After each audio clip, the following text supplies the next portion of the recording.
Hey guys, today I'm going to be changing my Moen cartridge. It's a 1225B, and as you can see, it doesn't really require many tools, and it's pretty straightforward. So first things first is always taking off your water supply, which I did already at the bottom, so you can see. And let's see, second step would be to take off this handle cap. And I do recommend just putting your pieces in order so that you know exactly what order it needs to go back into once you put everything back together. So next step would be to take off the temperature indicator. And as you can see, there's a set screw here. I believe you can take it off with any Phillips screwdriver, but as you can see, I have my drill here, so I'm going to be taking it off with that. So, you can definitely take it off with an Allen key, but I'm going to be using this bit here. I don't know if you can see it. So yeah, I'm going to be using this to take that off. Okay, so once you take that out, this whole handle here should come out. Perfect. Set that aside. Okay, the next step would be to take out this dome or pivot retainer here. So it should just come off. It's a screw on, so. Okay, set that aside.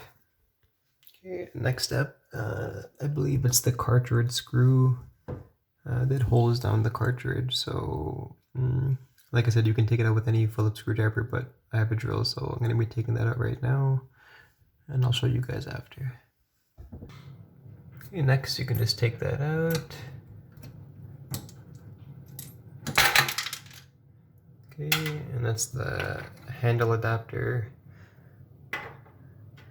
And let's see here.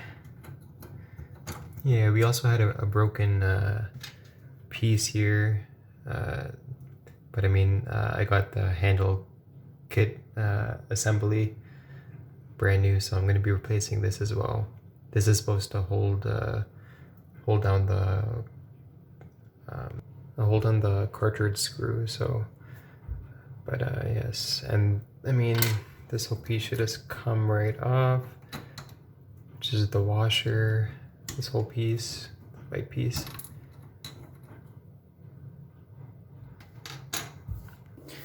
So next step would be to take out this retainer nut, which should just, it should just screw off.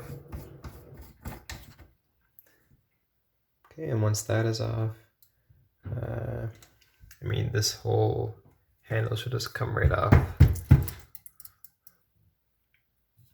So yeah, it just takes a little bit of force and it should just like pop right off. So, and as you can see, there was still water inside of it, so that's fine.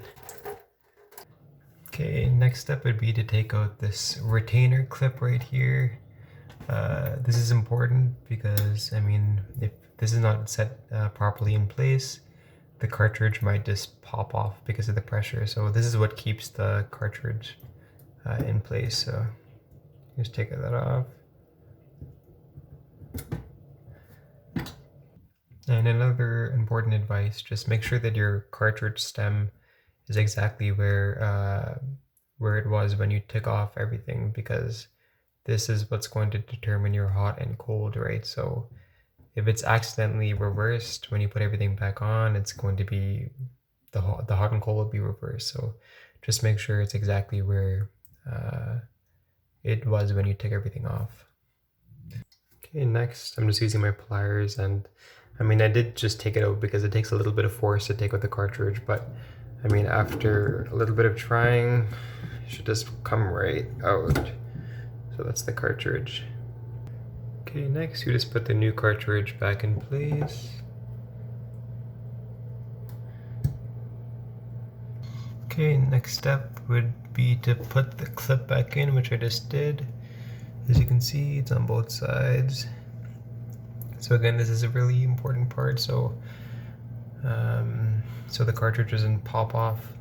This clip holds it together, so It's really important, make sure that's pushed in tightly.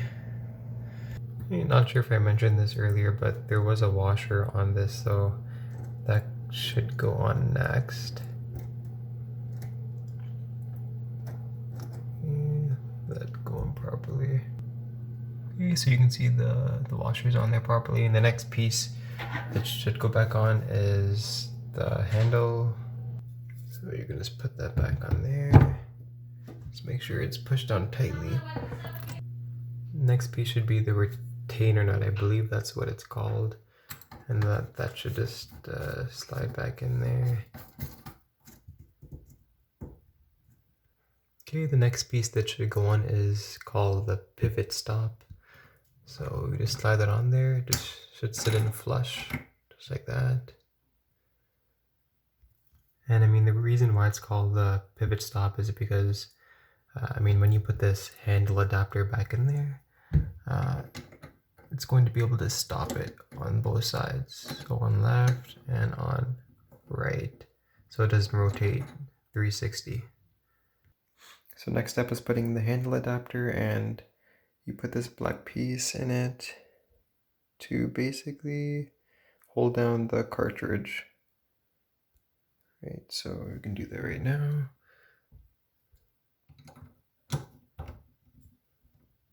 There you go, so it should sit nicely right there.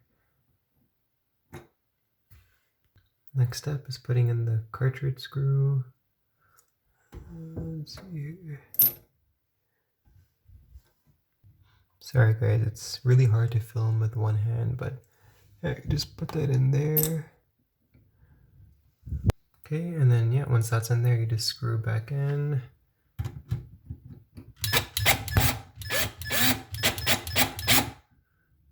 Next step is putting this cap back on. Let's see.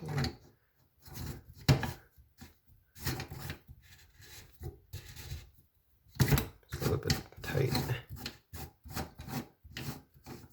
Okay, once that's in, you can put your handle back on.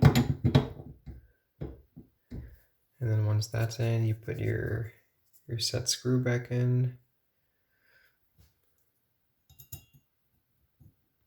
Okay, so once the set screw is in, you can put the temperature indicator back on. And then the lid. So here.